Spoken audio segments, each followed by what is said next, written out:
Bonjour mes chers amis, bienvenue sur ma chaîne Reading Over the Rainbows. Aujourd'hui je vais commencer la surprise que je vous ai promis. Je vais commencer des lectures et des relectures dans un paysage magnifique, féerique. Et à chaque fois ce sera un paysage différent. Là je suis en bord de Marne. Et vous voyez que c'est très très beau. Je prévois de commencer à vous parler de mes lectures et de mes relectures, bien sûr.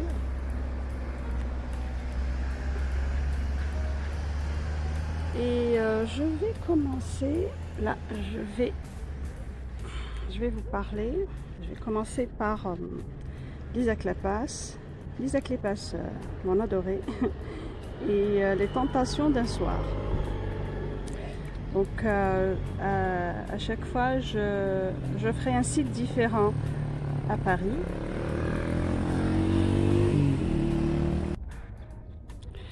À chaque fois je choisirai un site différent à Paris bien sûr.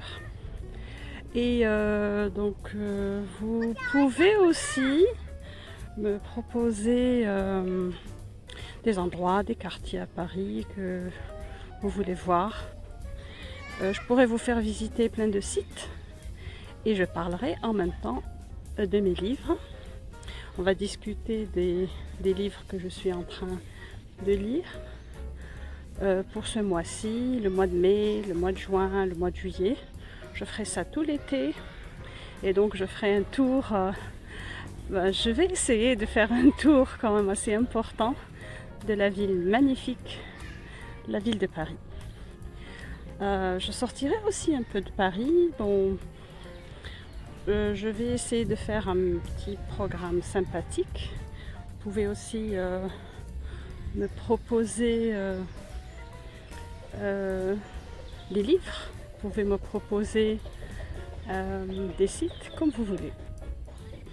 Voilà, je commence par le bord de Marne. Et aujourd'hui, je vais vous parler un peu plus de Lisa Kleypas, les livres que j'aime le plus de Lisa Kleypas.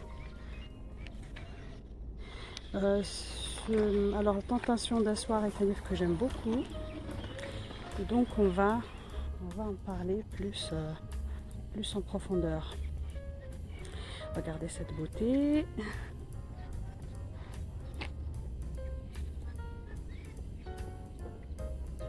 Je vais commencer bien sûr par la nature. Vous voyez ces beaux signes? Ils sont majestueux. Très très beaux. Donc on va commencer comme ça par la nature et après au fur et à mesure je vous ferai, quand vous voulez, une lecture au bas de la Tour Eiffel, une lecture pas loin du Sacré-Cœur, une lecture à Montmartre. Vous pouvez me proposer plein de sites, plein de parcours. Je suis preneuse. Allez, je vous embrasse. Alors mes amis, j'espère que cette petite promenade vous a plu. Maintenant, je vais passer à mes lectures de la première semaine du mois de mai. Ces 10 premiers jours ont été réellement intenses. J'ai fait des lectures assez extraordinaires, splendides. Je vais commencer par des lettres du passé de Daphne Perry. C'est le tome 2 de la série Mazinger. Les héros sont Molly et Finn.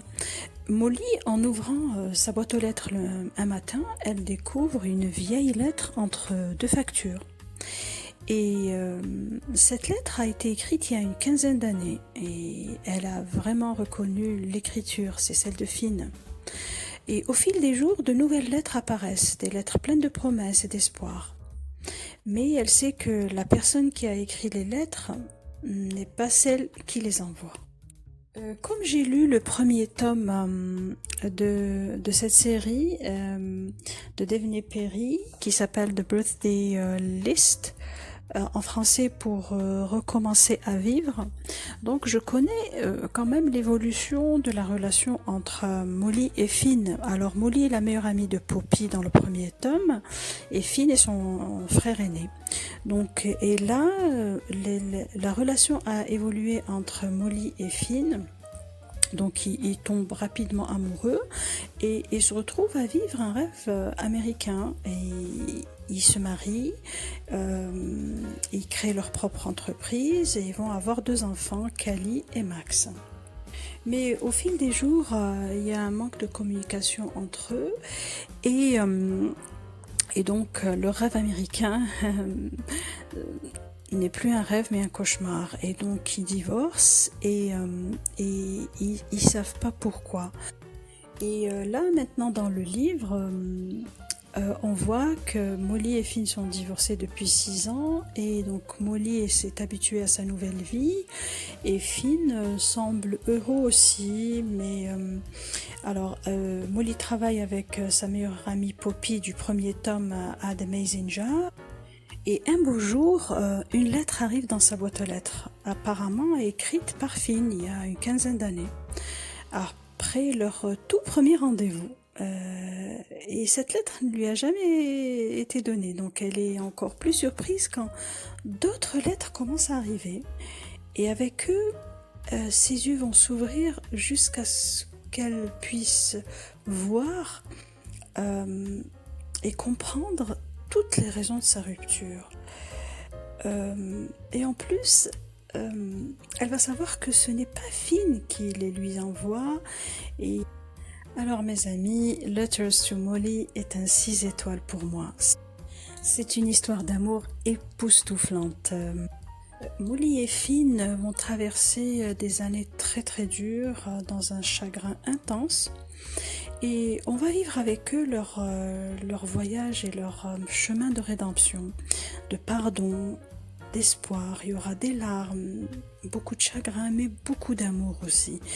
Il y a tellement d'émotions profondes des deux côtés. Et c'est déchirant de les voir parler de vieux souvenirs, surtout si ces souvenirs vont les blesser l'un et l'autre. Cette histoire est unique et magnifique. Et mes meilleurs moments de lecture, c'était quand les lettres arrivaient. Et je dois dire que chaque lettre était comme un pas vers un bonheur éternel. Vraiment, ce livre m'a brisé le cœur, mais dans le bon sens. Il a vraiment touché mon âme. C'est génial. Alors je vais dire chapeau bas à Daphne Perry. J'ai aimé le premier tome, The Birthday List, et j'ai adoré Letters to Molly. Je vous conseille vivement et je vous recommande vivement de lire ces 2 tomes. C'est vrai que si vous lisez le premier tome et après le deuxième, vous allez tout comprendre. Alors je vous conseille de lire les 2 tomes. Je donnerai un 4 étoiles pour recommencer à vivre, ou bien The Birthday List, et un 6 étoiles, 6 sur 6 à Letters to Molly. Je passe maintenant à un autre coup de cœur, ça s'appelle Fugitive parce que reine, de Violaine Huisman. En anglais, ça s'appelle The Book of Mother. Ce roman raconte l'amour inconditionnel qui lie une mère à ses filles, malgré toutes ses défaillances, malgré son comportement un peu fêlé. Et j'ai été charmée par l'écriture poétique et vraie de Violaine Huisman qui va donner une voix à une femme avant tout, et cette femme qui veut s'affirmer, qui veut vivre une vie de rêve, une vie de liberté totale. Violaine va nous raconter l'histoire de son enfance et l'histoire de sa mère, et tout est imbriqué. Sa mère n'est pas comme les autres mères, c'est une femme d'une beauté exceptionnelle, et d'une instabilité exceptionnelle aussi. Donc, durant toute la première partie du livre, l'enfance de Violaine est détaillée. Moi, je trouve que l'écriture de Violaine Huisman est parfaite. Elle décrit très très bien la maladie mentale et comment elle est perçue dans notre société actuelle. Ce livre est triste et drôle en même temps. J'ai adoré ma lecture de Fugitive parce que Reine et je lui donne un 5 sur 5. Je passe maintenant à Sophie Lark avec sa série Le sang en héritage.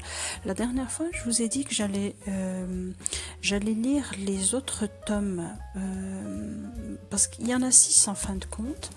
Moi, j'en avais lu déjà 2. C'est le premier tome qui est Un prince cruel que j'ai beaucoup aimé. J'ai lu aussi Un amour sauvage ou Savage Lover que j'ai adoré. Et là, je vais vous donner mon avis sur le 4e tome, Bloody Heart. Donc pour moi, si vous devez lire cette série qui comporte 6 tomes, commencez par Un prince cruel, le premier tome. Après, passez au tome 3, Savage Lover ou bien Un amour sauvage. Et finissez par Bloody Heart, ce qui est le tome 4. Moi, je trouve que c'est les 3 tomes que j'ai le plus aimé. Les 3 autres sont juste moyens. Donc, si vous voulez essayer de les lire, c'est à vous de voir. Mais moi, je vous conseille vraiment ces 3 tomes-là. C'est les meilleurs de la série. Voilà mes chers amis, c'est mes lectures de la première semaine du mois de mai, mes lectures bien sûr de la romance contemporaine.